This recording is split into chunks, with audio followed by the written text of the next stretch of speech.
for such a clear and comprehensive presentation about the work that you're doing in Tanzania and Uganda. We do have a number of questions on the Padlet, and we'll start with those questions. But as Emmie said, if anybody's got an additional questions, please do add those now. So the first question that we have, Emmie, is, was the literacy focus led by the in-country professionals, their identification of need within their education system, or was it led by the research focus of the researchers involved? Thank you, Alison. So this is a unique project in the sense that normally we get a request from a teacher training institute, and we work directly with them. And in this case, this was a request that came from the schools that we visited.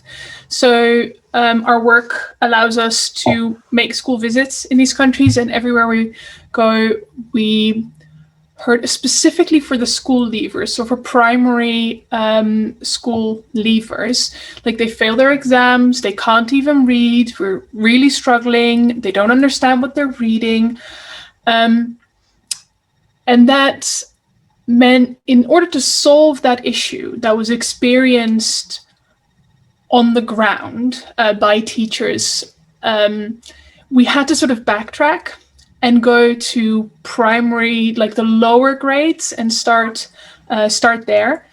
And then not just working with the teachers and the schools, but actually working with government and other professionals.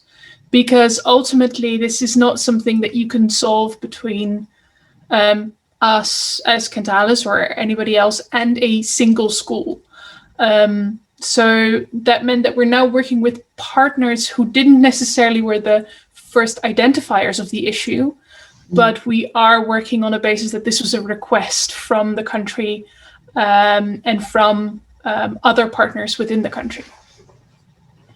Okay, thank you. Another question that we have is, how are the in-country project leads supported to make other similar projects sustainable? And you kind of talked a little bit about that in your presentation. I just wonder if you could develop that a little further. Yeah, sure. So we try as much as possible to work within existing infrastructures, because if we don't hand over the knowledge to people that they're then in a position to do something with it, to meet with teachers and continue training, then it's basically going to stop there at the end of the project. So we've done that by working with primary teacher colleges and with universities. At the moment, this is not yet a sustainable project. So this is a pilot in which we really want to show what is possible, develop the material, gather the impact and outcomes of it, learn lessons, because we've learned so much since the start of this project, and then make a strong case for a more sustainable rollout. Because then you're talking about a different type of budget, you talk about a different type of intervention, and this is going well. Conversations in both countries from the start have aimed for this sustainable rollout. So one of the things, for example, that we're doing in Uganda is transforming our 2-week teacher training into shorter chunks of training, that it becomes workshops that tutors and the reading coaches can do with teachers, because that is how their teacher training works, where they have time, they don't have the time to and the financial resources to bring everybody together in a hotel for 2 weeks. But within the project, that was the most cost-effective way to do that, because it involved our travel, but it won't be sustainable on the long run. So we're really thinking about how can we shape this so that when we hand it over, this is something that they can continue. And we're very much committed also to making that next step with our partners. So to continue working, because I recognize that now if we leave, even if we give them the material, it will be fairly difficult to keep that sustainable to the level that it could be. So it's a two-tier process. Thank you. We do have one or two more questions about the future sustainability, but one question that I think it's really important that we do ask, and again linked to what you were talking about during the presentation, is about support to parents. And this question asks specifically about supporting parents to extend learning within the home environment during the holiday. But I think it's more broadly to me also about how do you support parents to support the learning that's going on in school. Because I think we all recognise how vital it is that the teachers and the parents work hand in hand. So if you could elaborate on that. Yeah. No, absolutely. And I think especially now where we see in Uganda, schools are not open yet, if I'm not mistaken. Tanzania, schools are open, but I think across the world we're dealing with homeschooling at the moment with, teachers doing the best they can and supporting parents, but a lot more falling onto the parents. This project doesn't necessarily have a provision for that. A country like Uganda does have holiday packages. So kids at the end of a school year, parents can purchase a holiday package, which children can work through at home to revise that year's content during the holidays. I think for children in particular, parents are struggling with the fact that they often do not know the sign language that the children are using, the national sign language, and they don't necessarily have the skills. They might not be literate themselves. So then teaching literacy to your child is a whole different ballgame. So this is a struggle. We are working with specifically because we're also doing something on preschool education within this project. So specifically the language building. And we're thinking about how we can give teachers information, even if it's just a leaflet or a booklet, something small, something tangible that they can share with parents that are activities for language learning. Because parents do, like teachers, they try their absolute best and they see it's not working and then they get frustrated and then everybody blames them for the behavior that they show out of frustration. And that's not helping. So parents want to do better, just like teachers, but they're at their end. They've tried everything. So we really want to provide teachers with the tools to support parents. As Kentalis, we have different projects around parent awareness. Also, we've done that in Rwanda, we've done that in Uganda and in Zambia, that really focus on working with parents. But there is no provision within this project to support parents, as is suggested in this question, which I'd really like if there were. But unfortunately, that's not in the scope at the moment.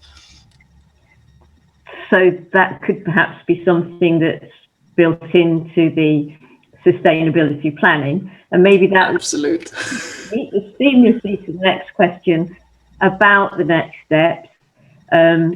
Again, you've already in this session talked a little about future sustainability, about what's being funded for this pilot and how the learning from the pilot might be taken forward. But can you elaborate a little more about current plans to cascade that learning, perhaps to involve those parents as you've just talked? And again, maybe just because we have a question about the impact of COVID-19 as a separate question, I don't think you can talk about that separately really at the moment. Is it fair to ask you to kind of give a global answer to that and just perhaps have a little longer to answer that question than you might otherwise have done? I'll try. So the next step, I mean, our work currently is hugely affected by COVID. This project was supposed to finish in August when I was recording the video that we all just watched. That was supposed to be the final month. And we have been graced with a fantastic donor who basically said, do whatever you need to do to keep everybody safe. We'll keep, you can have a no-cost extension. That's absolutely fine. Just keep everyone safe. Don't feel pressured to finish this. Focus on what you need to do at this moment, which was an absolute blessing. And that has meant that the project ends mid next year to the end of next year. But seeing as the pandemic is unfolding,